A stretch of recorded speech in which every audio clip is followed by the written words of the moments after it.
चलिए आज देखते हैं दो चरों के रैखिक समीकरण। ठीक है, आज हम लोगों ने 10th का जो दूसरा चैप्टर है वो स्टार्ट करते हैं और वो चैप्टर है हमारे पास दो चरों के रैखिक समीकरण। चर मैंने आपको पहले ही बता दिए हैं कि चर राशि दो प्रकार के होते हैं, स्वतंत्र चर और परतंत्र चर। 9th क्लास में आप लोगों ने पढ़ा हुआ है एक चर का रैखिक समीकरण। सबसे पहली बात तो हम चर की बात करते हैं जिसको हम प्रदर्शित करते हैं एक्स वाई जेड इन तो अक्षरों से इनको प्रदर्शित किया जाता है। जो भी हमारे पास चर होते हैं, है ना, टी है ना, यू है, वी है, इनसे आप क्या करते हैं, चरों को प्रदर्शित करते हैं। ठीक है, तो यहाँ पर चर राशि कितने प्रकार की होती है तो मैंने ये भी आपको बताया हुआ है। एक स्वतंत्र चर होता है और एक परतंत्र चर होता है। एक स्वतंत्र चर होता है और एक परतंत्र चर होता है ना। इसमें भी मैंने आपको बताया हुआ है, एक एग्जांपल भी दिया हुआ था कि y = 2x +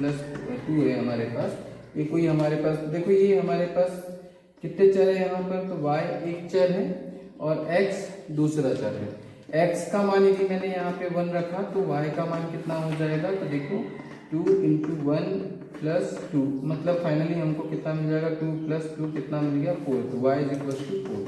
यदि हमने x का मान 1 रखा है तो y का मान हमको कितना मिल रहा है, 2 मिल रहा है।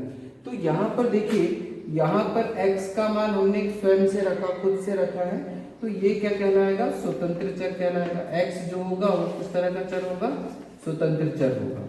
ठीक है ना। और ये हमारे पास y क्या होगा, तो ये परतंत्र। ये किस पर निर्भर कर रहा है, x के मान पर। जैसे जैसे x का मान मैं यहाँ पर बदलते जाऊंगा, y का मान भी, यदि ये x का मान यहाँ रखो क्या होगा, 2 रख देंगे तो यहाँ पर 2 दूनी 4 और ये 2 6 हो जाएगा। तो y का मान कितना हो जाएगा, 6। तो जैसे जैसे x का मान हम बदलते जा रहे हैं वैसे वैसे y का मान भी बदलते जाएगा। यदि मैं x = 2 रख दूँ तो y = कितना हो जाएगा, 6 हो जाएगा। तो ये इस तरह से हमारे पास चर हैं और वो चर दो प्रकार के यहाँ पे हमने देखा। अच्छा, ये चर क्या होते हैं, तो ये चर हमारे पास कैसे होते हैं, अज्ञात राशि। ये क्या होती है हमारे पास, अज्ञात राशि। इसके लिए एक एग्जांपल यदि अपन देखते हैं कि यदि हमको किसी ने छोटा सा एक ऐसा एग्जांपल हमको दे दिया है कि एक थैले में कितनी राशि, मतलब कितने हैं, 100 रुपए हैं। एक थैले में कितने हैं, 100 रुपए हैं। तो उसमें कुछ 50 पैसे हैं, कुछ जो सिक्के हैं, कुछ सिक्के कितने हैं, कुछ सिक्के कितने हैं, मतलब यहाँ पे 100 रुपए हैं, अपन ये बोल रहे हैं 100 रुपए, और कुछ सिक्के 50 पैसे के हैं और कुछ 1 रुपए के सिक्के। ठीक है ना, 1 रुपए के सिक्के हैं और एक 50 पैसे के सिक्के। तो उसने यदि आपसे ये बोला कि 50 पैसे और 1 रुपए के कुल कितने सिक्के होंगे, या फिर हम इसको ऐसा बोल सकते हैं कि जो 50 पैसे के सिक्के हैं उसके 2 गुने 1 रुपए के सिक्के हैं। 1 रुपए के सिक्के क्या है, 2 गुने 50 पैसे सिक्के। लेकिन 50 पैसे के सिक्के उस थैले में हैं। ये थैले में टोटल कितने रुपए हैं, हमने बोला 100 रुपए, 100 रुपए। ठीक है, और ये जो 100 रुपए हैं वो 50 पैसे जो हमारे पास है, इसमें 50 पैसे भी हैं और 1 रुपए के ये सिक्के हैं हमारे पास। ठीक है, ये सिक्के हमारे पास है, सिक्के। ठीक है। अच्छा, फिर से वही बात कि आप लोग 50 पैसे जानते नहीं है, तो मैं एक काम करता हूँ, इसको थोड़ा सा चेंज कर देता हूँ। मैं यहाँ पे बोलता हूँ कि यहाँ पर 1 रुपए के व 5 रुपए के सिक्के, 5 रुपए के सिक्के हैं। और हम ये बोलते हैं कि 1 रुपए के सिक्के 5 रुपए के सिक्के से 2 गुने हैं। 1 रुपए के सिक्के 5 रुपए के सिक्के से 2 गुने हैं। तो हम ये मानकर चलते हैं कि माना, देखो अब हमको मालूम नहीं कि 1 रुपए के कितने सिक्के होंगे और 5 रुपए के कितने सिक्के होंगे, बस हमको एक कंडीशन दे दिया है कि 1 रुपए के सिक्के, मतलब ऐसे बोल सकते हैं कि 2 गुने 1 रुपए के सिक्के 2 गुने, 1 रुपए के सिक्के, ऐसा ले लेते हैं, सिक्के 5 रुपए के सिक्कों से 2 गुने, ऐसा। ये अपन को क्वेश्चन दे दिया। ठीक है, एक थैली है उसमें 100 रुपए हैं, टोटल 100 रुपए हैं, उसमें 1 रुपए के सिक्के जो है 5 रुपए के सिक्के से 2 गुने। अब हमको ये नहीं पता है कि 1 रुपए के कितने सिक्के होंगे और 5 रुपए के कितने सिक्के होंगे, हमको नहीं पता। तो हम क्या चाहते हैं कि इसका एक क्या बन जाए, इक्वेशन बन जाए। तो वो इक्वेशन या हम बोलते हैं समीकरण। आपको समीकरण बनाना भी आप लोगों ने 7th या 8th क्लास में सीख लिया होगा, ठीक है ना। तो समीकरण हम कैसे बनाते हैं, तो जो जिस तरह से हमको क्वेश्चन दिया होता है उस हिसाब से हम क्या बना लेते हैं, समीकरण बना लेते हैं। तो जैसे हम मान लेंगे यहाँ पे क्या मानकर चलेंगे, क्योंकि दोनों अज्ञात राशि है ना, दोनों अज्ञात मतलब हमको ये नहीं पता है कि 1 रुपए के कितने हैं। तो हम ले लेते हैं कि माना 1 रुपए के कितने सिक्के हैं, तो 1 रुपए के x सिक्के हैं, ये मान लेते हैं अपन। और 5 रुपए के कितने मान लेते हैं, तो 5 रुपए के y सिक्के हैं, y सिक्के हैं।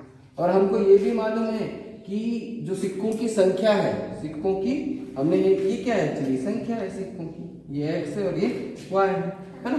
अब 1 रुपए के सिक्के की संख्या कितनी है, तो हमने बोला 2x, मतलब संख्या 2 गुनी है किससे, y से। ये हमको एक इक्वेशन ये मिल गया, एक समीकरण हमको ये मिल गया।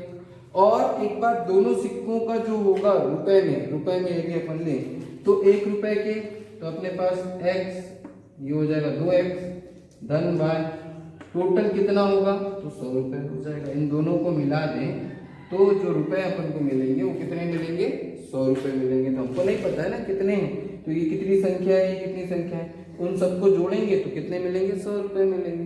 तो इस तरह से हम क्या करते हैं, एक इक्वेशन तैयार करते हैं, ठीक है। और इक्वेशन तैयार करके हम जब उनको सॉल्व करेंगे तो हमारे पास क्या बन रहा है, समीकरण बना। यहाँ पे भी कितने संख्या, कितने अपने पास चर हैं, 1 और ये 2, x और y। बात समझ में आ रही।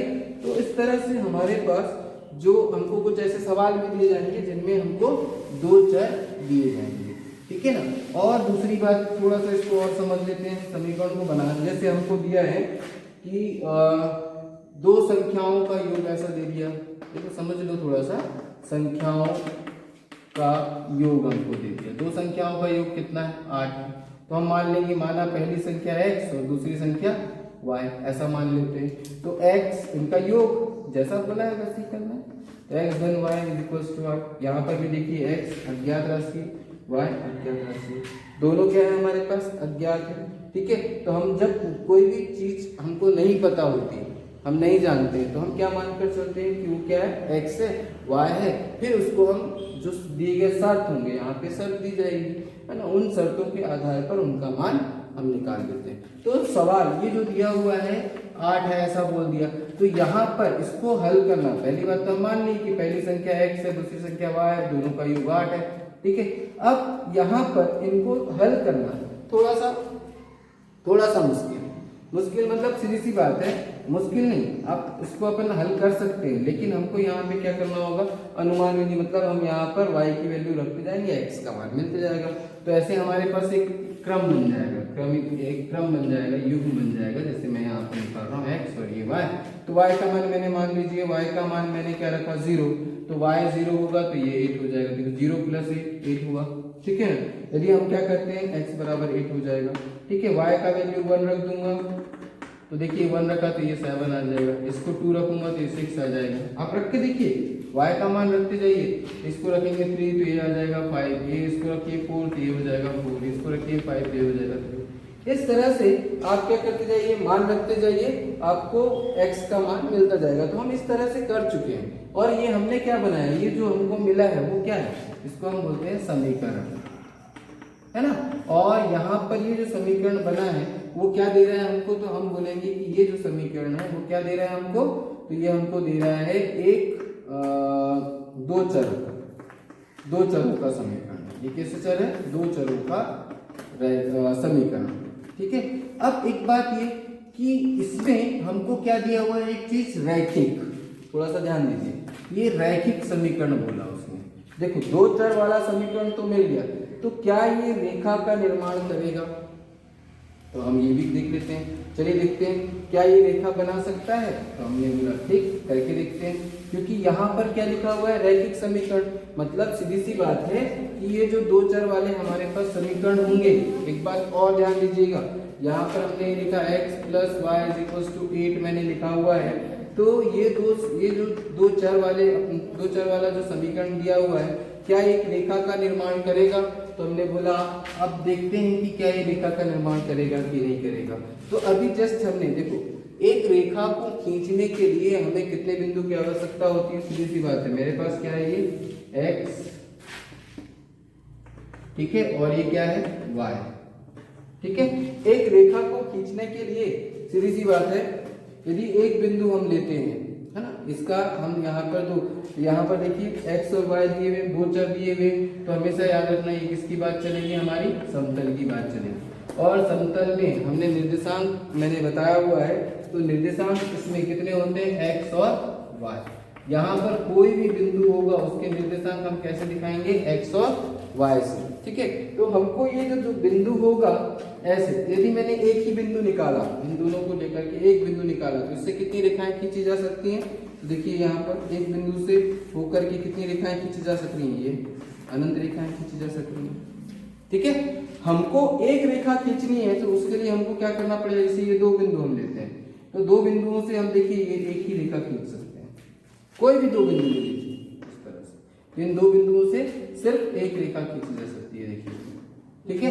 तो एक रेखा खींचने के लिए हमको कितने बिंदु की आवश्यकता है, दो बिंदु की आवश्यकता है। तो हम क्या करते हैं, इस समीकरण की सहायता से x और y के दो मान निकाल लेते हैं। कैसे निकाल लेंगे, तो आप क्या कर लीजिए, x इज इक्वल्स टू, हमने यहाँ पे लिखा 8 माइनस 5, y का मान आप खुद से रख दीजिए, एक बार 1 रख दिया, तो x बराबर कितना मिल जाएगा, 7, या y का मान आप 2 रख दीजिए, तो x का मान कितना मिल जाएगा, 6, y बराबर आप रख दीजिए 4, तो x बराबर कितना मिल जाएगा, 4 मिल जाएगा, ठीक है। तो देखिए यहाँ पर हम क्या करते हैं, एक इस तरह से ब्लॉक बनाते हैं, ये x और ये y का हमने 2 रखा तो ये मिल गया 6, हमने y का मान 4 रखा तो x मिल गया 4। आप रखकर देखिए यहाँ पर y का मान क्या रखा, पहले 2, तो आप रखिए, देखो x बराबर 8 ऋण y की जगह क्या रखा, 2, कितना मिला अपन को, वैल्यू देखिए 8 में से 2 गया 6, x का मान 6 मिल गया, ठीक है। यहाँ पर क्या रखा, y, तो x बराबर y की जगह कितना रख देंगे, देखिए 8 माइनस y बराबर 4 रखा है, 4 रख दीजिए, कितना मिल जाएगा, 4। तो हमको क्या मिल गया, दो बिंदु मिल गए, ठीक है। अब इसको हम किसी भी यहाँ पर, जब हम यहाँ पर क्या करेंगे, x और y, ये क्या अपन ने खींचा है, आलेख खींचा है यहाँ पर, ठीक है। इसको हम आलेख में दिखाएंगे, कैसे दिखाएंगे, तो देखिए यहाँ पर ये, इसको हम ले लेते हैं 1 2 3 4 5 6 7 1 2 3 4 5 6, इस तरह से, ठीक है। अब दोनों के दोनों पॉजिटिव है, नेगेटिव होते हैं तो हम इधर इस तरफ, देखो ये मूल बिंदु हो गई, ठीक है। अब इसको दिखाना है, मुझे क्या दिखाना है, 6 और 2, तो इसका मतलब क्या है, ये हमेशा पहला वाला याद रखिएगा, क्या होगा, x, है ना, पहला वाला जो बिंदु वो x को दिखाएगा, और दूसरा वाला जो निर्देशांक होगा वो क्या दिखाएगा, y को दिखाएगा। तो y कितना, 2, और x कितना, 6, तो देखो ये कितना है, 6, और ये, तो इसको हम यहाँ से ऐसी लाइन खींच दीजिए आप, ठीक है, और यहाँ से ये एक बिंदु हमको मिला, ठीक है ना। ये जो बिंदु होगा, तो पहले हम किसका लिखते हैं, x का, तो देखो x से कितनी दूरी पर है, 6, y से 2, तो ये 6 और ये हो गया। अब क्या है, सेकंड वाला जो हमारे पास x और y, तो ये कितना है, 4 और 4। इस बिंदु को हम कैसे दिखाएंगे, तो x से देखो कितना है, 4, ये x से 4, y से कितना, 4, ये 4, तो ये यहाँ से ऐसे और यहाँ से ये, ठीक। हमको कितने बिंदु मिल गए, 2 बिंदु मिल गए। अब इसको मिला दो, दोनों को यदि मिला दिया तो ये रेखा बन गया, तो ये रेखा हमारे पास क्या हुई, x plus y is equals to 8, इस तरह से ये रेखा बन गई। तो अब देखिए यहाँ पर हमने ये दो चर वाला समीकरण लिया, है ना। अभी हमने क्या देखा था, 2 चर वाले समीकरण दिया था, और उस समीकरण से हमने एक रेखा का निर्माण कर दिया।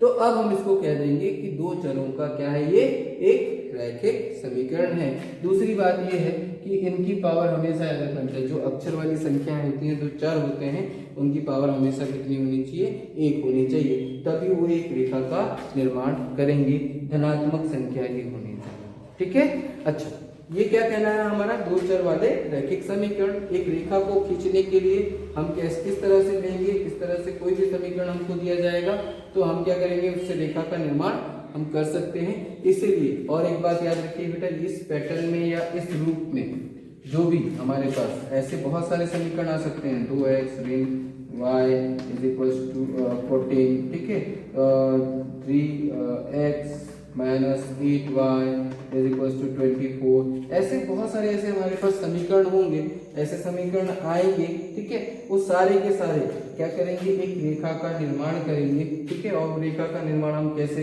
निकाल सकते हैं, तो मैंने आपको बताया दो बिंदु निकालना है और दो बिंदु को इसमें इस आलेख में प्रदर्शित करना है और उस आलेख में प्रदर्शित करके दोनों बिंदु को मिला देना है, तो हमको क्या मिल जाएगा, एक रेखा मिल जाएगी। तो आई थिंक आपको एक रेखा को खींचते हुए आ जाएगा, ठीक है। एक आध एग्जाम्पल और लेते हैं जो कि आपको पूरी तरह से समझ में आ जाए।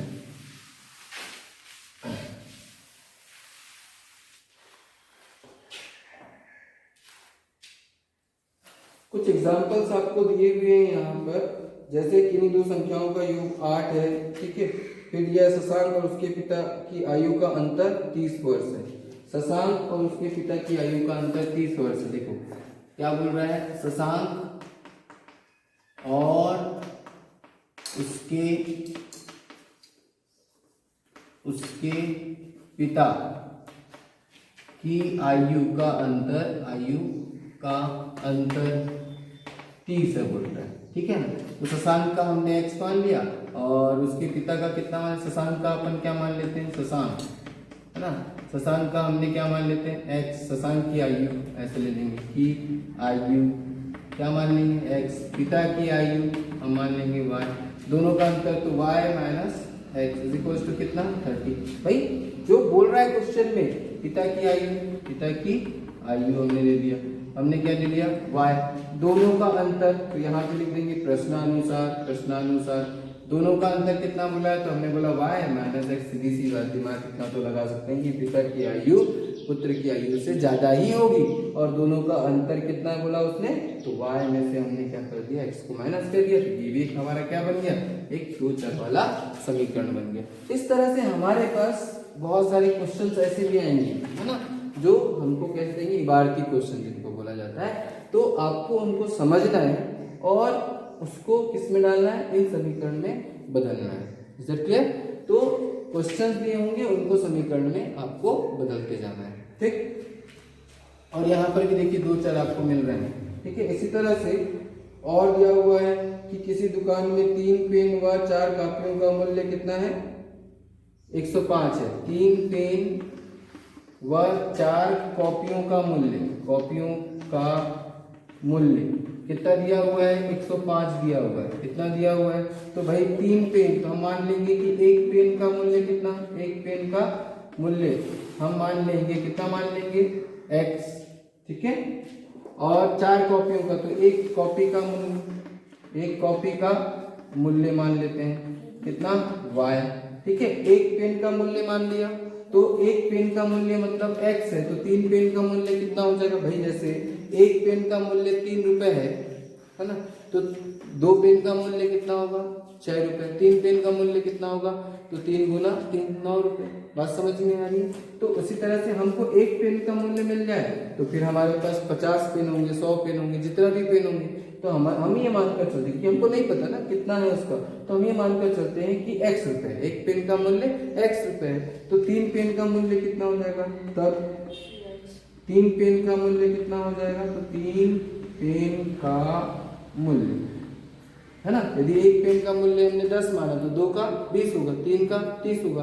तो हम क्या कर रहे हैं, 10 जो हमने मतलब 10 रुपए एक पेन का है, तो 2 पेन का 10 दूनी 20, 2 गुना 10, 3 पेन का 3 गुना 10। वैसे ही एक पेन का x है, तो 3 पेन का कितना हो जाएगा, 3x। उसी तरह से 4 कॉपी का मूल्य कितना, एक कॉपी का मूल्य कितना y, तो 4 कॉपी का मूल्य 4 कॉपी का मूल्य, सीधी सी बात है, कितना हो जाएगा 4y, है ना। और देखो ये अपना टोटल मूल्य हुआ ना, और ये टोटल मूल्य y का। अब ये दोनों का सम कितना है, तो प्रश्नानुसार लिख देंगे। प्रश्नानुसार दोनों का मूल्य कितना है, तो 105 अर्थात 3x plus 4y is equal to कितना हो गया 105। ये भी हमारा क्या हो गया, एक समीकरण बन गया, चलिए कि नहीं। और कितने चर हैं यहाँ पर, देखिए x और y, 2 चर हैं। तो इस तरह से हमारे पास 2 चरों के क्या है, रैखिक समीकरण का निर्माण हम क्वेश्चन को देख करके भी करेंगे, ठीक है। कई बार हमको इस तरह से पहले से ही दे दिया जाएगा, और कई बार हमको इस तरह के क्वेश्चंस देंगे कि हमको क्या करना होगा, 2 चरों के समीकरण बनाने होंगे, ठीक है। तो बनाने कैसे होंगे, तो पहले क्वेश्चन को समझना होगा। कई बार हम क्या करते हैं, हड़बड़ी में कोई काम करते हैं, लेकिन वैसा नहीं, आपको इत्मीनान से आप उस चीज को पढ़िए, आपसे वो बहुत अच्छे से बनेगा। बस आप क्वेश्चन को 1 नहीं 2 बार 3 बार 4 बार 5 बार पढ़िए। क्वेश्चन को जितने बार पढ़ेंगे क्वेश्चन उतना आसान हो जाएगा, उतना सरल होगा, और उतने अच्छे से समझ में आएगा, और उतने अच्छे से आप कर पाएंगे। और वापस में आपकी में जो गलती होगी, मतलब क्वेश्चन को बार बार पढ़ने से गलतियां कम होती हैं। जितने बार क्वेश्चन पढ़ेंगे उतने बार वो अंडरस्टैंड होगा, समझ में आएगा, और उतने बार पढ़ने पर वो क्वेश्चन आपका आधा, यदि समझ में आ गया तो आधा सॉल्यूशन आपका ऐसे ही हो जाता है। तो ध्यान दीजिए कि आपको क्या करना है, क्वेश्चन को पढ़ना है और समझना है, और समझ करके आपको क्या करना है, ये निर्माण करना है। ये अपन ने देख लिया। फिर से आप देखते हैं अपन,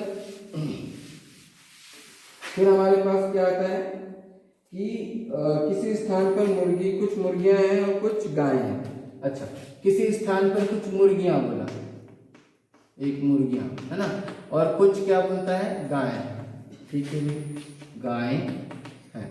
कोई है, एक स्थान है, कि कोई स्थान है, अपन ले लेते हैं, नाम ले लेते हैं कसडोल। कसडोल में हमारे पास कुछ मुर्गियां हैं और कुछ गाय हैं, और टोटल संख्या भी हमको दे दिया। मान लीजिए टोटल हमको संख्या, जिनके पैरों की संख्या बोलता है, पैरों की संख्या कितनी है, 60 है। अब थोड़ा समझ में आया, है ना। तो अब हमको इतना नॉलेज होना चाहिए। देखो यहाँ फिर से हम बार बार, मैंने क्या कहा आपको, क्वेश्चन को बार बार पढ़ना है। कुछ मुर्गियां हैं, हमको नहीं मालूम कितनी मुर्गियां हैं, कुछ गायें हैं। हम मान लेते हैं कि माना मुर्गियों की संख्या कितनी है, मुर्गियों की संख्या क्या मानकर चलेंगे, x। गायों की संख्या क्या मानकर चलेंगे, नहीं पता ना, क्या नहीं पता है, यहाँ पर संख्या नहीं पता है। क्या नहीं पता है, संख्या नहीं पता है, ठीक है ना। तो हम गायों की संख्या क्या मानकर चलते हैं, y मान लेते हैं। बात समझना, मैं यहाँ पर मुर्गियों की संख्या लिख रहा हूँ, यहाँ पर गायों की संख्या है, ठीक है। तो मुर्गियों की संख्या कितनी है, x, गायों की संख्या कितनी मानकर चले, y। अब देखो क्या बोलता है, कुल पैरों की संख्या 60 है, बोलता है कुल पैरों की संख्या कितनी है, 60, ठीक है। थोड़ा सा ध्यान देना, मुर्गियों के कितने पैर होते हैं, ये भी देखो, मैंने बोला ना कि क्वेश्चन को बार बार हमको समझना है। तो मुर्गियों के पैर कितने होते हैं, तो हमने बोला 2। तो कुल पैरों की संख्या, मुर्गियों, है ना, मुर्गियों के कुल पैरों की संख्या, अच्छा अब बता रहा हूं, देखो यहाँ पे मुर्गियों की संख्या मान लो 3 है, और मुर्गियों के पैर कितने होंगे, तो भाई एक मुर्गी के पैर कितने होते हैं, 2। एक मुर्गी के पैर 2, तो 3 मुर्गियों के पैर, तो 3 गुना 2। 4 मुर्गियों के पैर, तो 4 गुना 2। तो मुर्गियों की संख्या कितनी है, x है। मुर्गियों की संख्या कितनी है, x है। पैरों की संख्या कितनी होती है, 1 की 2। तो टोटल पैरों की संख्या कितनी हो जाएगी, 2 गुना x। देखो यहाँ पर 4 मुर्गी है, तो 4 गुना, ऐसे लिख रहा हूँ, 2 गुना 4, है ना, इसको ऐसे लिखते हैं। 2 क्या है, तो भाई 2 सीधी सी बात है, पैरों की संख्या है। वैसे ही गायों की पैरों की संख्या कितनी होगी, तो गायों के पैरों की कुल संख्या, सीधी सी बात है। तो गाय के कितने पैर अपन ने बोला, तो 4। यदि एक गाय है तो 4 गुना है, 2 गाय है तो 4 गुना 2, 8 पैर होंगे। 3 गाय होंगे तो 4 गुना 3। उसी तरह से कितने गाय अपन मानकर चले, y। तो गायों की कुल पैरों की संख्या कितनी हो जाएगी, 4y। और कुल टोटल पैरों की संख्या, मतलब वो जगह है ना, कसडोल में जो जगह है जहां पर गाय और मुर्गियां, कुछ गाय और मुर्गियां हैं, उसमें टोटल पैरों की संख्या कितनी है? 60। अर्थात हम क्या लेंगे? 2x धन 4y बराबर कितना? 60। ये हमारे पास, क्योंकि देखो ये कुल पैरों की संख्या किसके? मुर्गियों की। ये कुल पैरों की संख्या किसके? गायों की। दोनों का योग कितना है? 60। हम तो पैर गिन रहे हैं, हमने ये नहीं देखा कि कितने हैं, किसके कितने हैं, किसके, हमको नहीं पता है। तो नहीं पता है तो हम क्या मानकर चलेंगे? x और y मानकर चलेंगे। तो जो अज्ञात राशि है उन्हीं को हम चर मानकर चलते हैं। Is that clear? इस तरह से हमारे पास क्या हो जाएगा? ये हो गया। फिर आगे देखते हैं।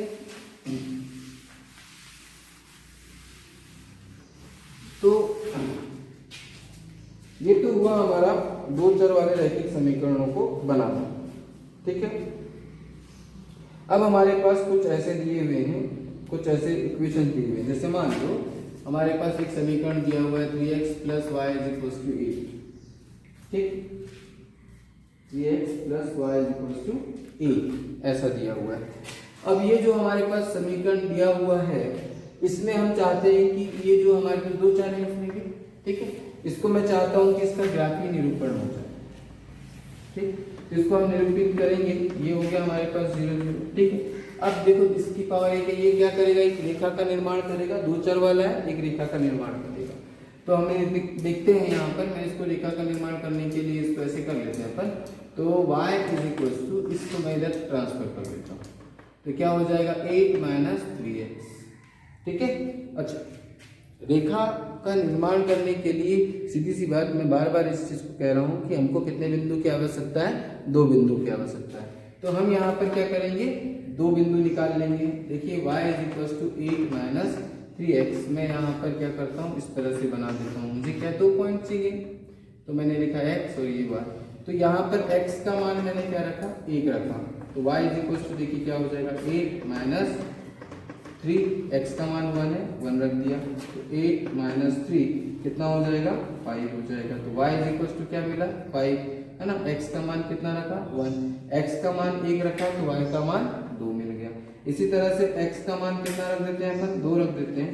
तो y बराबर कितना मिल जाएगा? तो 8 - 3 इंटू, देखो x का मान कितना है? 2 रखा, तो क्या हो जाएगा? 8 - 3 2 6, मतलब कितना मिल गया? 2 मिल गया। तो y बराबर 2।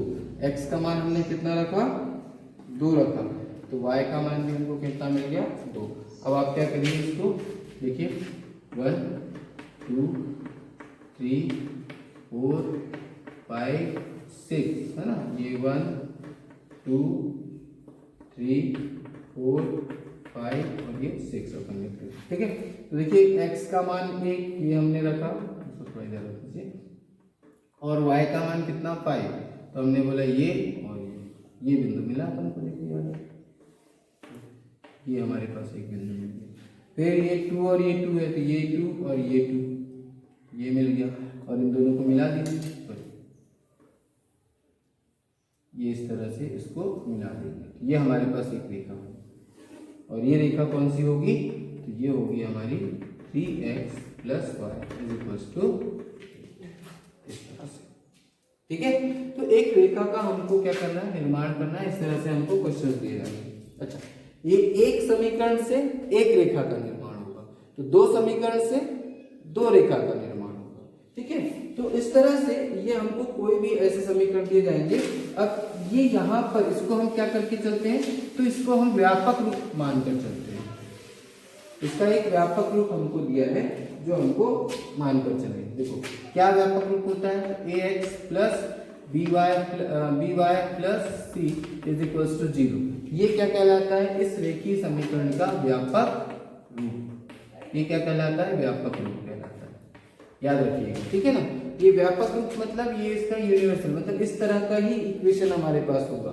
एक x वाला पद होगा, एक y वाला पद होगा, और एक कांस्टेंट अचर पद होगा। नहीं होगा तो 0 ले लेंगे। जैसे हमारे पास क्या है? 3x - 2y, है ना, +8 = 0। तो यहाँ पर एक देखो, यहाँ से इन दोनों की तुलना करूंगा, ठीक है। इस व्यापक रूप से हम क्या करेंगे? इसकी तुलना करेंगे। तो a = 3, b = तो देखो b y का गुणांक, b है, तो यहाँ पे y का गुणांक -2 है, तो b का मान क्या हो जाएगा -2। यहाँ पर c की जगह कितना है 8, तो c बराबर कितना हो जाएगा a। इस तरह से तो ऐसे हम क्या करेंगे, इस व्यापक रूप से तुलनात्मक अध्ययन करेंगे।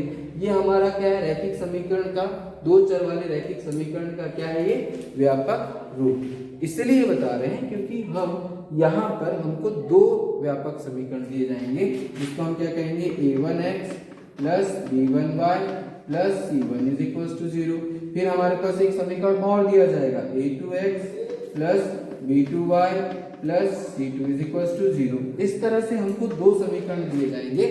अब दो समीकरण, देखो एक समीकरण दिया था तो हमने अभी ग्राफ खींचा, तो एक समीकरण से एक रेखा बनी, एक समीकरण से एक रेखा बनी। तो यहाँ पर हमको कितने समीकरण दिए जाएंगे, दो समीकरण दिए जाएंगे, दो चर वाले, इसलिए हमको कितने समीकरण दिए जाएंगे, दो समीकरण दिए जाएंगे। यदि तीन चर होते तो आपको तीन चर, क्योंकि उनका हल यदि हमको निकालना है, इन दो समीकरणों का यदि हमको हल निकालना है तो हमको दो चर हैं तो दो समीकरण, तीन चर होते तो तीन देता, लेकिन हमको सिर्फ अभी दो चर वाले रैखिक समीकरण पढ़ रहे हैं, इसलिए हमको दो दिया हुआ है। ठीक है, तो ये एक रेखा बनाएगा। अब ये रेखा कैसे हो सकती है, तो ये रेखा ऐसे हो सकती है, और एक रेखा मान लो ये वाली पहली रेखा, कोई भी ऐसा नहीं है कि मैंने ये लिखी, ये व्यापक रूप है ना, ये व्यापक रूप है। तो दोनों चर, जो दोनों समीकरण हो सकता है, दोनों समीकरण दोनों रेखाएं दें, तो एक रेखा हमको ऐसी मिल रही है और दूसरी रेखा ये भी ऐसी मिल रही है, तो दोनों कैसी मिल रही है, समांतर। दोनों कैसी मिल रही है, समांतर। क्या ये एक दूसरे को कभी प्रतिच्छेद करेंगी, नहीं। हाँ, एक रेखा ऐसी मिल रही है और एक रेखा ऐसी मिल रही है, ये इस तरह से। ठीक है, क्या ये एक दूसरे को प्रतिच्छेद करेंगे, नहीं करेंगे। जब ये एक दूसरे को प्रतिच्छेद नहीं करेंगे तो हम क्या बोलते हैं, जब दोनों रेखाएं एक दूसरे को कभी प्रतिच्छेद नहीं करती हैं तो हम इन दोनों के बीच क्या बताते हैं, कोई हल नहीं होगा, नहीं होगा, इन दोनों समीकरण का कोई हल नहीं होगा। ठीक है, यदि ये दोनों रेखाएं, यदि हमने ये जो दो हमको दी हुई रेखाएं हैं, मैं अभी सब एग्जांपल बताऊंगा, टेंशन मत लो, अभी आप समझ लो कि यदि ये दोनों समीकरण इस तरह से हमको बताते हैं या इस तरह से हमको रेखा देते हैं, पहला ये और ये दूसरा, तो हम बोलेंगे कोई हल नहीं होगा, मतलब ये एक दूसरे को कभी प्रतिच्छेद नहीं करेंगे, तो इनका कोई भी हल नहीं होगा। यदि मान लो ये दोनों समीकरण, ठीक है, यदि दोनों समीकरण हमको इस तरह से देते हैं, रेखा, एक रेखा ये और इसी के ऊपर दूसरी रेखा, मतलब दोनों समीकरण एक ही रेखा हमको प्रदान करते हैं, तो दोनों देखिए, एक रेखा किससे मिलकर बनी होती है, फिर से वही बात बेटा, एक रेखा जो होती है वो कितने बिंदुओं से मिलकर बनी होती है, तो देखो एक रेखा का निर्माण, ये एक रेखा क्या है, एक रेखा बिंदुओं का, देखो ये बिंदु से ही मिलकर बने, तो एक बिंदुओं का क्या कहलाता है, समूह का, समुच्चय बोल सकते हैं, अनंत बिंदु का समुच्चय, एक रेखा अनंत बिंदु का। तो देखिए यहाँ पे दोनों रेखाएं कितने बिंदु पर काट रही है एक दूसरे को, एक ही रेखा पे, देखो एक रेखा ये और ये एक रेखा, एक मतलब रेखा में कितने बिंदु होते हैं, तो हमने बोला अनंत बिंदु होते हैं, एक रेखा पर कितने बिंदु होते हैं, अनंत बिंदु होते हैं। तो जो दूसरी रेखा है जो उसी के ऊपर है, जिसको हम बोलते हैं संपाती रेखा, कोइंसिडेंस रेखा, है ना, संपाती रेखा। ठीक है, तो संपाती रेखाएं हैं, तो इसके जो है कितने हल होंगे, तो यहाँ पर इस स्थिति पर हम क्या बोल देते हैं, अनेक हल होंगे। इसके कितने होंगे, अनेक या अनंत हल, क्योंकि अनंत बिंदु पर प्रतिच्छेद कर रहे हैं। ये दोनों रेखाएं, जो दोनों समीकरण है वो एक ही रेखा को दे रहे हैं, मतलब ये भी उसी रेखा में और ये, तो दोनों एक दूसरे को क्या कर रहे हैं, अनंत बिंदु पर, ये रेखा और ये रेखा दोनों एक दूसरे को अनंत बिंदु पर प्रतिच्छेद कर रहे हैं। तो जो उनके हल होंगे, अनेक हल होंगे, अनेक या अनंत हल होंगे, बोलते हैं अनंत हल होंगे। इन दोनों समीकरण के कैसे हल होंगे, अनंत, जब वो रेखाएं कैसी होंगी, इस तरह से। अब यदि ये दोनों समीकरण हमको किस तरह का रेखा प्रदान करते हैं बेटा, इस तरह से, देखो ऐसे, और ये एक रेखा ऐसे जा रही होगी, तो दोनों क्या करेंगे, किसी एक बिंदु। अब बताओ मुझे कि क्या ये कभी किसी और बिंदु पर इसको प्रतिच्छेद कर सकती है, इस रेखा को, नहीं, या तो ये ऐसे जाएगी सीधे, ऐसे दोनों ऐसे सीधे जाएंगे, ये ऐसे जाएंगे, तो क्या ये कहीं और इस रेखा को ये रेखा कहीं और प्रतिच्छेद कर सकती है? नहीं, किसी एक बिंदु पर प्रतिच्छेद करेगी और जिस बिंदु पर प्रतिच्छेद करती है उसको हमको निकालना होता है। तो इसका एक क्या होता है, देखो केवल और केवल क्या होगा, एक ही हल होगा, केवल और केवल एक ही हल होगा जिस बिंदु पर वो प्रतिच्छेद करेंगे। मतलब ये दोनों रेखाएं इस तरह की हैं, तो प्रतिच्छेदी रेखा है, और जिस बिंदु पर प्रतिच्छेद करते हैं उसको हम निकाल लेते हैं, उसमें x और y का मान निकाल लेते हैं, तो वो क्या कहलाएगा, उन दोनों का अद्वितीय हल कहलाएगा। क्या कहलाएगा? अद्वितीय हल कहलाता है। यहाँ पर ये रेखा जिस बिंदु पर प्रतिच्छेद करते हैं उसको हम क्या नाम देंगे, अद्वितीय हल। मतलब ये दो रेखाएं यदि एक दूसरे को किसी बिंदु पर प्रतिच्छेद करती हैं तो उनका हम क्या बोलेंगे, अद्वितीय। अद्वितीय मतलब दूसरा कोई हल नहीं होगा, केवल और केवल एक हल होगा। अच्छा, तो ये इस तरह का हमको दिया जाता है। तो संपाती रेखा है, कोई हल नहीं है, देखो कोई हल नहीं है ना। तो इस तरह से हमको क्या करना होगा कि हमको यहाँ पर ये जो अपने पास समीकरण दिए हुए हैं कि कौन से दो समीकरण हैं जिनका कोई हल नहीं है, कौन से दो समीकरण हैं जिनका अनेक हल है या अनंत हल है या संपाती है, ठीक है, कौन सी ऐसी दो समीकरण हैं जिनका अद्वितीय हल है, ये पहचानने के लिए हमको कुछ शर्तें दी हुई, कुछ क्या दी होती हैं, शर्तें होती हैं। वो शर्तें अभी हम देखते हैं।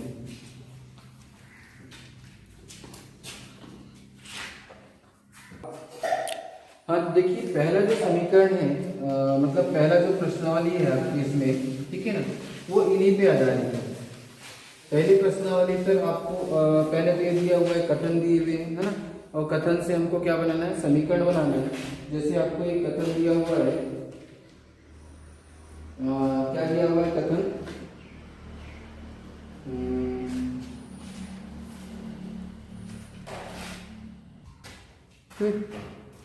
क्या दिया हुआ है, कथन दिया हुआ है कि दो संख्याओं का योग 16 तथा उनका अंतर 8 है। बोलता दो संख्याओं का योग 16, तो हम मान लेंगे कि पहली संख्या मान लेंगे x और दूसरी संख्या y मान लीजिए, उनका योग क्या बोल रहा है, तो 16 बोल रहा है, और उनका अंतर क्या बोल रहा है, तो इनका अंतर बोलता है 8। ये दो समीकरण बन गया, पहला समीकरण और दूसरा समीकरण। फिर क्या बोलता है कि एक विद्यालय में क्रिकेट कोच ने 3 बल्ले और 6 गेंदें कितने रुपए में खरीदी। तो एक बल्ले का मूल्य हम मान लेते हैं x, और देखो सीधी सी बात, क्वेश्चन क्या बोलता है कि किसी एक विद्यालय में क्रिकेट कोच ने 3 बल्ले और 6 गेंदें, 3 बल्ले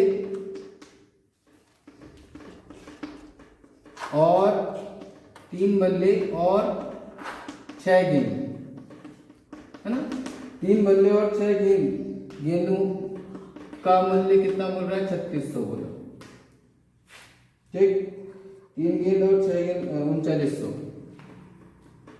और क्या बोलता है कि एक बल्ला और 2 गेंद, एक बल्ला और 2 गेंद और 2 गेंद का मूल्य कितना बोला उसने, तो 1300 रुपये बोला, है ना, का मूल्य और का मूल्य, ठीक है ना, 1300 रुपये। देखिए यहाँ पर भी हमको केवल समीकरण बनाना है ना, और हल नहीं करना है इसको ना। पहला वाला हमने क्या बोला था कि पहले दो संख्याओं का योग 16 और उनका अंतर कितना है, तो हम मान लेंगे पहली संख्या x है, दूसरी संख्या y है, इस तरह से। अब यहाँ पर 3 बल्ले और 6 गेंदों का मूल्य क्या नहीं पता हमको। सबसे पहली बात, दिमाग में हमारी चीजें यानी जी क्या हमको नहीं पता है, क्या नहीं पता है, 3 बल्ले और 6 गेंदों का मूल्य हमको पता है, लेकिन हमको क्या एक बल्ले का मूल्य पता है, नहीं पता, ठीक है, क्या एक गेंद का मूल्य पता है, नहीं पता। तो हम ये मानकर चलेंगे हमको क्या नहीं पता है, एक बल्ले और एक गेंद का मूल्य नहीं पता है। यदि वो पता होता तो हम बकायदा एक मतलब 3 बल्लों का मूल्य निकाल सकते थे और 6 गेंदों का मूल्य निकाल सकते थे। अब वो नहीं पता है तो हम उसको क्या मानकर चलेंगे, तो माना ऐसे लिखेंगे, एक बल्ले का मूल्य, एक बल्ले का मूल्य, ये मानकर चलेंगे, माना एक बल्ले का मूल्य कितना है, x। अज्ञात राशि है ना, हमको क्वेश्चन में ये ढूंढना है कि क्या अज्ञात है, क्या हमको नहीं पता है, और जो नहीं पता है उसी को मानकर चलना है। तो हम ये मानकर चलते हैं कि एक बल्ले का मूल्य कितना है, x है, तो 3 बल्ले का मूल्य कितना हो जाएगा, तब 3 बल्ले का मूल्य कितना हो जाएगा, 3 बल्ले का मूल्य भाई एक बल्ले का मूल्य 100 है तो 3 का कितना हो जाएगा, 300 हो जाएगा नहीं, 3 गुना 100।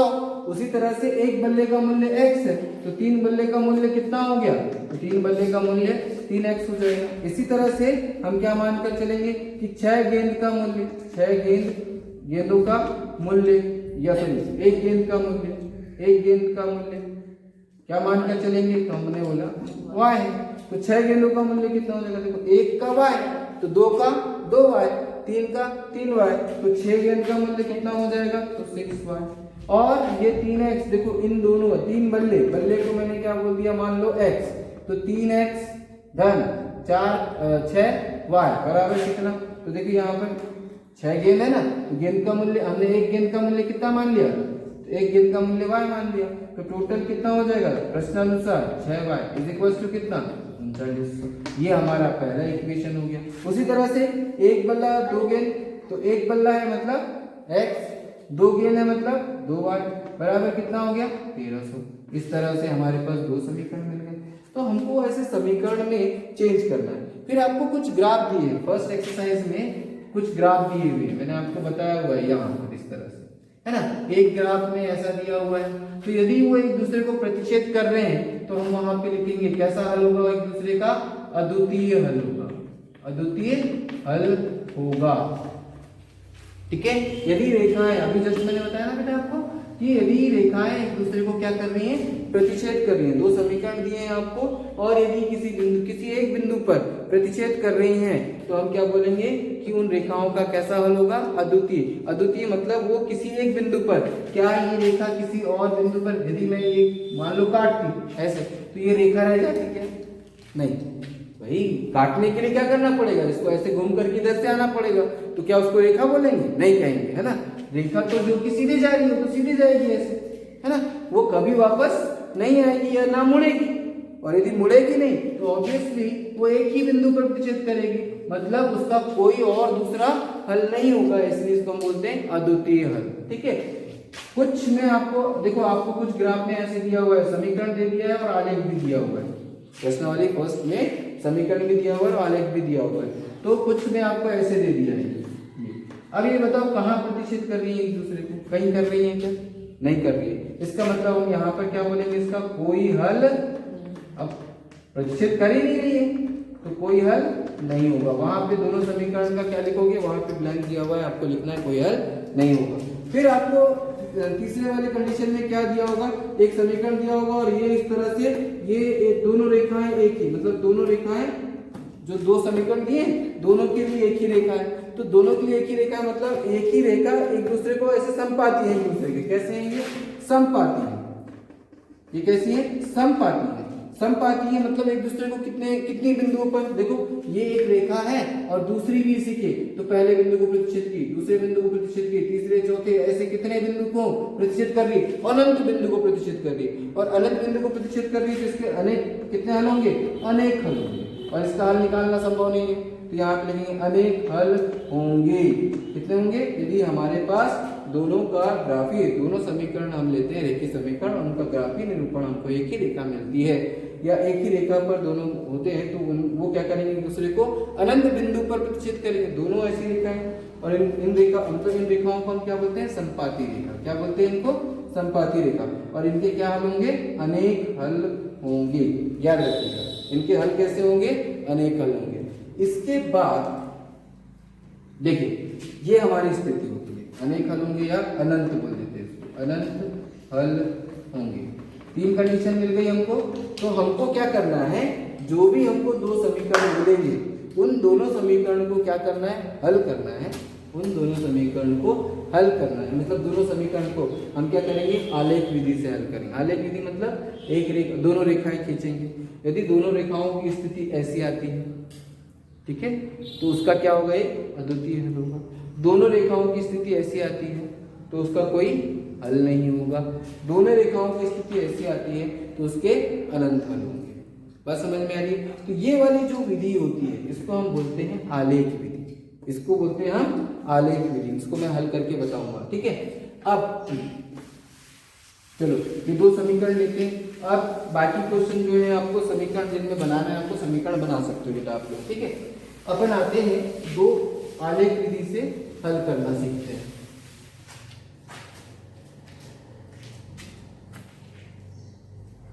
एक एग्जांपल ले लेते हैं, उससे हम समझ लेते हैं कि एग्जैक्टली जो है हमारे पास वो किस तरह से चलिए देखिए, ये दो हमारे पास समीकरण दिए हुए हैं बेटा। ये पहला समीकरण ले लेते हैं, इसको दूसरा समीकरण ले लेते हैं। इसको हम क्या करते हैं कि देखो ये दो समीकरण है, हमको ये जानना है कि इसके अद्वितीय हल होंगे या अनेक हल होंगे या फिर कोई हल नहीं होगा। तो हम क्या करते हैं, इसको आलेखी विधि से बनाते हैं। किससे बनाते हैं? आलेखी विधि से। ठीक है, और ये हम कैसे जानेंगे? आलेखी विधि से हल करेंगे। ठीक है, तो इसको हम कैसे जानेंगे? तो जस्ट मैंने अभी आपको बताया है कि ये दो रेखाएं यदि एक दूसरे के समांतर हैं, है ना, जो एक दूसरे को कभी प्रतिच्छेद नहीं करेंगी तो उसका कोई हल नहीं होगा, है ना। दोनों रेखाएं एक दूसरे को प्रतिच्छेद कर रही हैं, उसका मतलब हम क्या बोलेंगे? उसका अद्वितीय हल है। और वो हल हम कैसे निकाल सकते हैं? तो वो हल हम निकाल लेंगे उस आलेख में जो बनाया जाएगा, उसमें हम जैसे देखेंगे, आपको दिया होगा उसमें जो कटान बिंदु जहां पर वो एक दूसरे को प्रतिच्छेद करेंगे, तो अपन कैसे निकाल लेंगे? तो ये हमको रहेगा, ये देखो यहाँ से ऐसे देख लेंगे और ऐसे कर लेंगे। यहाँ पर ये y, ये दे देगा अपन को y, ये दे देगा x और y का मान जो भी होगा जहां पर वो रेखाएं एक दूसरे को प्रतिच्छेद करेंगी। तो ये प्रतिच्छेद बिंदु को हम बिंदु में जो x का होगा और y का जो होगा वो इसका क्या कहलाएगा? x और y का हल कहलाएगा। समझ में आ रहा है? तो उसके हल क्या होंगे? तो जो कटान बिंदु होगी वही उसके हल होंगे। यदि दोनों एक दूसरे को प्रतिच्छेद नहीं कर रहे हैं, इसका मतलब कोई हल नहीं होगा। दोनों रेखाएं एक दूसरे को प्रतिच्छेद नहीं कर रही, मतलब कोई हल नहीं होगा।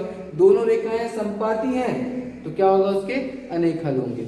वही चीज यहाँ पर हम देख रहे हैं। हमारे पास एक सवाल है जो आपका लास्ट क्वेश्चन है, आपके फर्स्ट प्रश्नावली का, तो उसमें हम देखना चाहते हैं। उसमें आपको आलेख दे दिया है, बुक में आपको आलेख दे दिया है। हम यहाँ पर कैसे उसको हम बनाएंगे? हमको यदि दे दिया और बोला गया, क्वेश्चन हमको कहाँ दे दिया गया, एग्जाम में क्वेश्चन आ गया कि आलेखी विधि से इसको हल कीजिए, तो हम उसको कैसे करेंगे? तो हमारे पास ये है, ये हमको एक रेखा देगा, दो चर वाला समीकरण है, देखो x और y है ना। तो ये हमको क्या देगा? एक वो रेखा देगा। तो चलो इसको अपन देख लेते हैं, इसको हल करेंगे। कैसे करेंगे बेटा? x पहला ले लेंगे, हल लिखेंगे यहाँ पर हल। पहले समीकरण को अपन ले लेते हैं 2y इज इक्वल टू 3। इस x को मैं इधर पक्षांतर कर देता हूँ या 2y को इधर पक्षांतर कर देता हूँ, तो x बराबर क्या हो जाएगा? 3 माइनस 2y। ठीक है, अब यदि मैं क्या करता हूँ, देखिए हमको ऐसे मान रखना है, y के हम ऐसे मान लेंगे कि x का मान कैसा मिले? पूर्णांक मिले, क्योंकि ग्राफ में पूर्णांक संख्या को दर्शाना कोई आसान होता है। और यदि अपन कुछ लेते हैं या अपॉन में या बटे में कोई संख्या मिल जाती है तो थोड़ी दिक्कत आती है, इसलिए हम क्या करते हैं, चलिए यहाँ पे हमने क्या ले लिया, इसको y का मान मैंने 1 ले लिया। ठीक है, तो x बराबर क्या हो जाएगा? देखो y बराबर 1 कैसे लिख दूंगा? रखने पर क्या हो जाएगा? देखो y बराबर 1, तो 3 ऋण 2 का मान मैंने 1 रख दिया, तो x बराबर 3 ऋण 2 कितना मिल गया? 1। मतलब हमको इसमें इसके लिए इस रेखा के लिए, है ना, हल अपन लेंगे पहले समीकरण, मतलब पहले समीकरण के लिए, समीकरण के लिए, है ना। पहले समीकरण के लिए हमने ले लिया, तो पहले समीकरण के लिए हमने ले लिया, देखो क्या मिल जाएगा? 3 माइनस 2 1 मिल गया, तो x बराबर 1। ठीक है, और हम पहले समीकरण के लिए क्या बना लेंगे? तो ये ऐसा बना लेना, ये हो गया x और ये हो गया y। तो पहला बिंदु हमको क्या मिल गया? देखो y बराबर 1 रखा, ये 1 रखा, तो x बराबर क्या मिल गया? 1 मिल गया। ठीक, उसके बाद हम क्या करते हैं, तो मैंने लिख दिया y बराबर कितना रख दिया? 2 रख दिया। तो y बराबर 2 रखने पर देखो क्या हो जाएगा? x बराबर 3, है ना, ऋण 2 गुना 2 कितना हो जाएगा? 3 ऋण रखने पर, ऐसा लिख देना, रखने पर। ठीक है, तो 2 दूनी 4, तो 3 में से 4 को घटाएंगे तो -1 हो जाएगा, अर्थात y का मान मैंने 2 रखा, तो x बराबर कितना मिल गया? माइनस। ठीक है, x का मान -1 मिल गया। ठीक है, अब हम क्या करेंगे, ये क्या हो गया? इस रेखा के 2 बिंदु मिल गए, इस रेखा के 2 बिंदु मिल गए। इसी तरह से हम क्या करेंगे, ये लेंगे कौन सा? दूसरा समीकरण। दूसरे समीकरण के लिए क्या हो जाएगा? दूसरे समीकरण के लिए तो देखो क्या हो जाएगा? 4x, ठीक है, इज इक्वल्स टू, आप ऐसा ले लीजिए, 4x is equals to 3y को इधर ट्रांसफर कर देंगे, तो -3y। ठीक है। अब यहाँ पर x इज इक्वल टू क्या हो जाएगा, तो 2 माइनस 3y अपॉन कितना अपन रख देते हैं 4। अब y का मान मैंने क्या कहा, y का मान ऐसा रखना है कि ये वाला जो वैल्यू है, ये x का जो मान है वो पूर्णांक में है। यदि y का मान शून्य रखता हूँ, y का मान क्या रख देते हैं, देखिए यहाँ पे y का मान थोड़ा अपने दिमाग में काम कर लेना, ठीक है। y का मान शून्य रख दे तो 3 गुना शून्य कितना हो जाएगा शून्य, और 2 ऋण कर देंगे। यदि मैं 2 ऋण कर देता हूँ तो 2 ऋण शून्य तो 2/4 हो जाएगा, 2 दूनी 2 कम 2 दूनी जमा 1/2 आ जाएगा। 1/2 मतलब 0.5, मतलब दशमलव में संख्या आ रही है, तो हम क्या करते हैं कि शून्य नहीं रखते, 1 रख के देखते हैं। तो 1 रखेंगे तो यहाँ -1 आ जाएगा। 2 रखो तो 2 दूनी 6 में से 2, तो ये 6 रखा जा सकता है, तो हमने सॉरी 2 रखा जा सकता है। तो हम क्या करते हैं, y बराबर क्या रख दिया हमने 2 रख दिया। y बराबर कितना रख देते हैं 2। तो देखिए क्या हो जाएगा, x बराबर कितना हो जाएगा, तो y बराबर 2 रखने पर x का मान देखिए 2 ऋण, यहाँ पर क्या हो जाएगा 3 गुना 2/4। तो देखो यहाँ पर क्या हो जाएगा 2 ऋण 3 दूनी 6/4।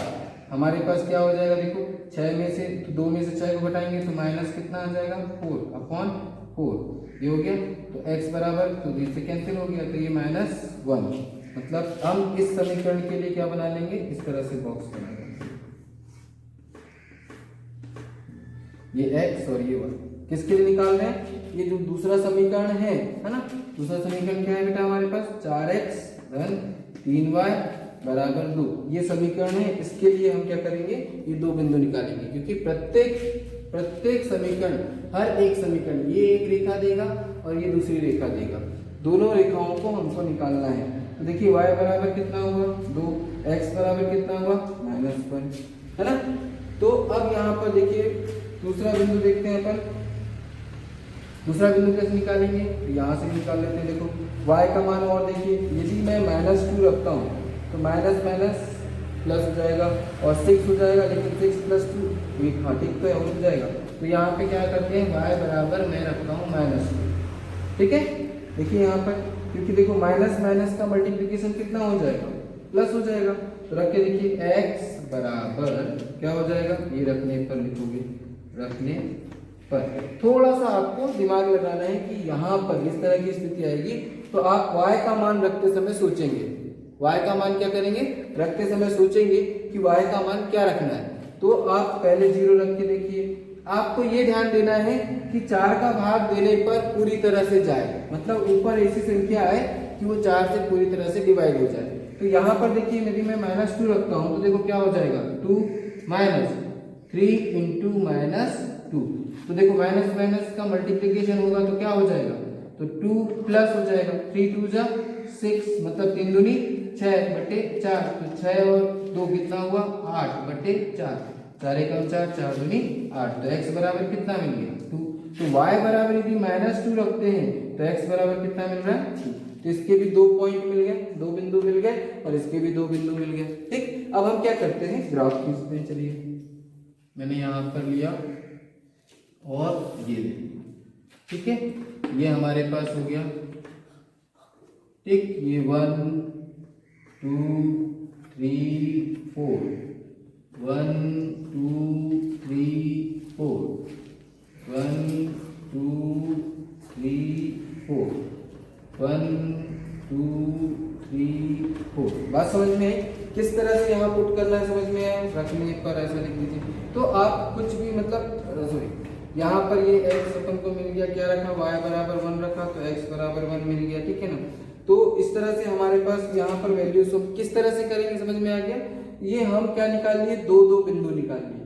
तो पहली रेखा को हम निरूपित करते, देखिए x बराबर 1 तो y बराबर भी 1। देखिए ये 1 है, 2 है, 3 है, ये -1 -2 -3 -4 है ना।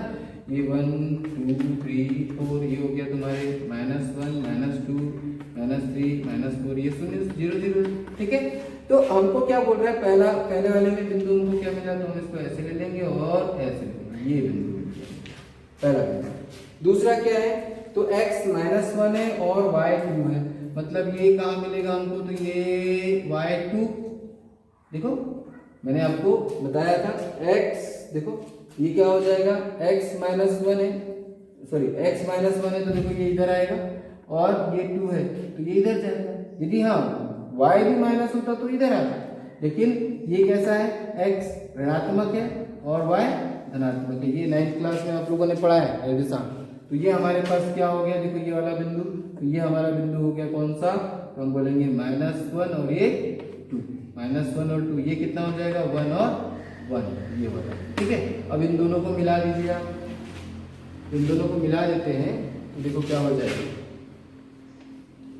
ये इस तरह से आपने ये लाइन बना दिया, ये लाइन कौन सी हुई, कौन सी रेखा, मतलब कौन से समीकरण के लिए हो गई, हमने बोला x + 2y = 3, ओके, ये रेखा हमारी बन गई। अब हम बात करते हैं इस रेखा की, तो x बराबर -1, तो फिर से हमारा x बराबर -1 ये हो गया हमारा, और 2 y बराबर 2, तो एक बिंदु तो ये हो गया हमारा। दूसरा बिंदु क्या है, तो x बराबर 2 ये और y बराबर -2, मतलब हमारे पास क्या मिला, ये वाला बिंदु मिल गया। तो इस तरह से हम इन दोनों बिंदु को मिला दें तो देखिए क्या हो जाएगा, इसको ऐसे मिला रहा हूँ मैं, ये इस तरह से, तो इसको अपन ऐसे ये ठीक, और ये इसको आप ऐसे लेकर जाइए, तो ये हमारी दूसरी रेखा मिल गई। कौन सी मिल गई, ये वाली रेखा कौन सी हो जाएगी, तो 4x + 3y = 2। अब ये हाथ से हमने खींचा, यदि आप स्केल से खींचेंगे तो सीधी सीधी जाएगी, और ये कटान बिंदु हमको मिला, ये कटान बिंदु, ये इसका इन दोनों समीकरण, देखो ये दोनों रेखाएं एक दूसरे को एक बिंदु पर प्रतिच्छेद कर रही हैं, और वो बिंदु क्या है, -1 और 2, तो ये क्या हुआ, दोनों समीकरण का हल हुआ। चूंकि ये किसी एक बिंदु पर प्रतिच्छेद कर रही हैं, तो हम ये कहेंगे कि ये समीकरणों का कैसा हल होगा, अद्वितीय हल होगा। ये समीकरणों का कैसा हल होगा, अद्वितीय हल होगा। इसमें इन दोनों समीकरण को हल करेंगे तो x बराबर ऋण 1 y बराबर 2, ये समीकरण का हल होगा। और x और y के मान किस बिंदु पर प्रतिच्छेद करेंगे, तो वहां पर x का मान कितना होगा, -1, y का मान 2 होगा, तो ये बिंदु होगा, और दोनों समीकरण को ये वाले मान क्या करेंगे, संतुष्ट करेंगे। एक दूसरे को प्रतिच्छेद जहां करते हैं वो उनका क्या कहलाता है, अद्वितीय हल कहलाता है। तो इस तरह से ये आलेखी विधि आपको आती है, तो आलेखी विधि से आप x और y के मान, मतलब उस बिंदु का मान जहां पर वो दोनों रेखाएं एक दूसरे को प्रतिच्छेद करती हैं, उस बिंदु का मान आलेखी विधि से आप निकाल सकते हैं, ठीक है। ये कौन सा मेथड है, इसको हम बोलते हैं ग्राफीय विधि, आलेखी विधि बोलेंगे या ग्राफीय विधि भी बोला जाता है, ग्राफीय विधि, ग्राफीय मेथड, ठीक है ना। तो ये आपका मेथड है, इससे आपको सॉल्व करना है। तो ऐसे आपको 2-3 सवाल और दिए जाएंगे, तो मैं आपको दे देता हूँ यहाँ पे 1-2 सवाल और जो आपको हल करने हैं, आपको करके लाना है किससे, आलेखी विधि से। ये मैंने आपको बता दिया है, और आलेखी विधि से आपको सॉल्व करना है। मैं आपको दे देता हूँ 2 क्वेश्चन, वो आपको करने हैं, ठीक है। तो मैंने आपको दिया है, मान लीजिए मैंने आपको क्वेश्चन यहाँ पे दिया,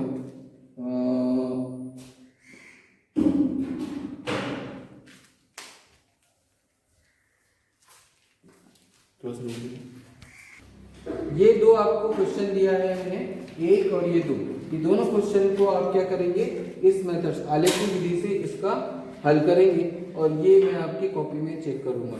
आप लोगों को ये सॉल्व करके भेजना है, नहीं बनेगा तो भी आपको बताना है ये हमसे नहीं बना। यदि ये समझ में नहीं आया है तो अभी आपको मुझे बताना है कि समझ में नहीं आया। इसके बाद मैं आपको उन शर्तों के बारे में बात करूंगा, जिन शर्तों में हम केवल दोनों समीकरण हैं उनके गुणांक को लेंगे, और उनके गुणांक से हम ये निकाल पाएंगे कि किस, मतलब जो हमको 2 समीकरण दिए जाएंगे उन समीकरण का अद्वितीय हल होगा कि अनेक हल होगा कि कोई हल नहीं होगा।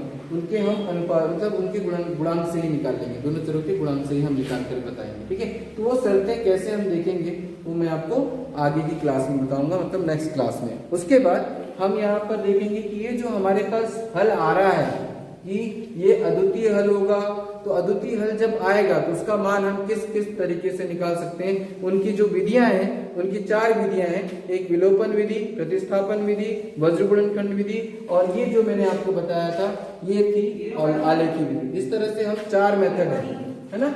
इन दो, इसके ये जो दोनों समीकरण का जो अद्वितीय हल है उसको निकालने की कौन कौन सी विधि है बेटा, तो हमारे पास विस्थापन विधि एक है, विस्थापन विधि पहली। दूसरी है विलोपन विधि, विलोपन विधि। और एक होती है जिसको हम बोलते हैं वज्र गुणनखंड विधि, वज्र गुणनखंड विधि, है ना। एक होती है वज्र गुणनखंड विधि, और हम पढ़ चुके हैं, अभी पढ़े हैं, जिसको हम बोलते हैं आलेखी विधि। मतलब यदि दोनों रेखाएं हैं, उनका एक अद्वितीय हल है, तो हम उसको आलेखी विधि से भी ज्ञात कर सकते हैं। विस्थापन विधि क्या होती है वो हम सीखेंगे, है ना। विलोपन विधि क्या होती है, तो नेक्स्ट क्लास में हम ये चारों चीजें सीखेंगे और उन शर्तों के बारे में भी जानेंगे। वो शर्त मैंने आपको अभी नहीं बताए हैं, जो शर्त मैं आपको बताने वाला हूँ, जैसे a1/a2 is not equal to b1/b2, है ना। यदि अपने पास ऐसा है तो हम क्या करेंगे, उसका अद्वितीय हल है, तो हम समीकरण को लेकर के, केवल उनके गुणांकों को लेकर के ही हम बता देंगे कि कौन से दोनों रेखाएं या दोनों समीकरण जो कि हमको अद्वितीय हल देंगे, जो कि हमें समांतर मतलब अनेक हल देंगे, जो कि हमको कोई हल नहीं देंगे, वो हम इनसे ही निकाल पाएंगे। तो अभी हम ये तीनों को सीखेंगे इसके पश्चात, जो भी हमारा वीडियो होगा, ठीक है।